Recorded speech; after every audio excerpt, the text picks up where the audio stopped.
کہتے ہیں کہ جنگ عظیم جو ہے دوسری، اس میں ایران پر عجیب حالات تھے، یعنی آدھے ملک پر روس کا قبضہ تھا اور آدھے ملک پر برطانیہ کا، اور وہ یہاں کے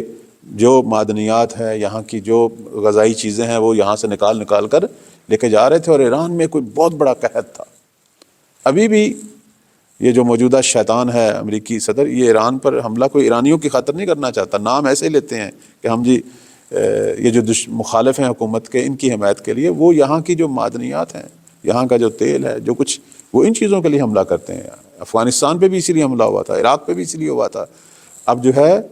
ایک اور ملک پہ جو انہوں نے وینزویلا پر بھی اسی لیے حملہ کیا۔ تیل اصل میں وہ لوگوں کا نام ہوتا ہے، وہ تو لوگوں کو تو بیوقوف بنایا جاتا ہے۔ تو اس وقت بھی یہی حالت تھی، ایران میں قحط تھا،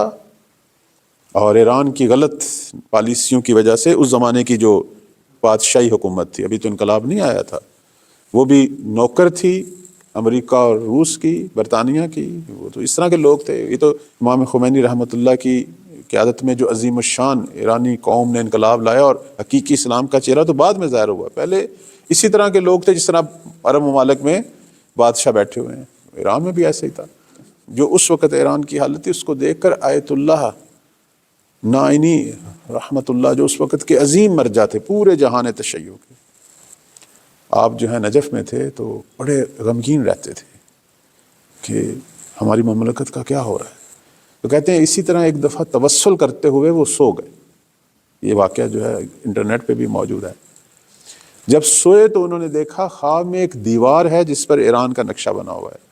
اور اس دیوار کے نیچے کچھ خواتین، بچے، بوڑھے، کچھ مصیبت زدہ لوگ بیٹھے ہیں، اور دیوار گرنے والی ہے، یعنی مملکت اسلامی جیسے ایران جو ہے وہ تباہ ہونے والا ہے، اس طرح نظر آ رہا تھا، چونکہ اس وقت ظاہری حالات بھی ایسے تھے۔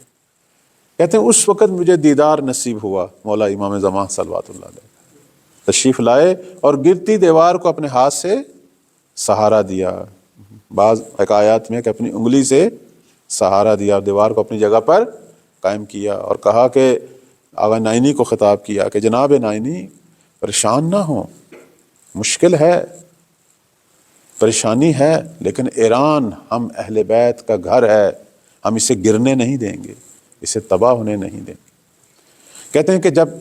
میری آنکھ کھلی تو میں نے شکر ادا کیا، اور ہوا بھی ایسے۔ کچھ عرصے کے بعد آپ دیکھیں یہاں انقلاب اسلامی عظیم انقلاب بپا ہوا، اور ایران جو ہے وہ پوری دنیا کے باطل کے سامنے کھڑا ہو گیا۔